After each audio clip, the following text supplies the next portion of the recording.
C'est donc une première étape vers une sortie de crise. Les syndicats majoritaires CFE, CGC et la CFDT ont signé un accord avec Total ce matin. Sur la table, une revalorisation des salaires. Insuffisant, crie la CGT, qui promet, elle, de poursuivre le mouvement de grève. On retrouve Tarek Kaye, notre reporter. Bonjour à vous, Tarek. Vous êtes près du Havre, du côté de la raffinerie de Grandeville-Lorcher. Que vous disent les salariés que vous avez pu rencontrer ces dernières heures ? Oui, comme prévu, en fait, la grève ici se poursuit.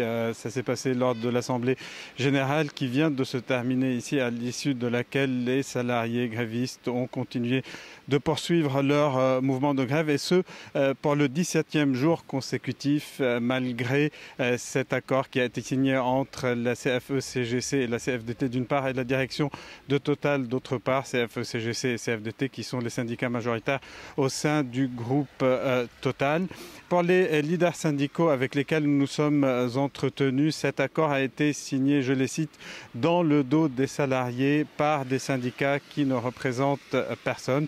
La CGT continue donc à demander une hausse de 10% des salaires, 7% pour rattraper l'inflation et 3% par rapport au partage des bénéfices qu'a réalisé le groupe Total Energy, donc qui a réalisé des bénéfices qui ont dépassé les 16 milliards d'euros au cours des 6 premiers mois de l'année. En clair, on s'oriente ici vers un scénario qui ressemble à celui qu'on avait vu la semaine dernière au niveau de l'autre groupe pétrolier SO ExxonMobil, où les deux syndicats majoritaires que sont la CFE-CGC et la CFDT avaient signé un accord avec la direction sans la CGT, accord donc qui a été mis à exécution, et avec la grève qui continuait d'autre part, l'État a voulu réquisitionner le site donc de Fos-sur-Mer et de Port-Jérôme qui ont été réquisitionnés au cours des derniers jours. Donc en deux mots, si la grève continue ici, il y a de fortes chances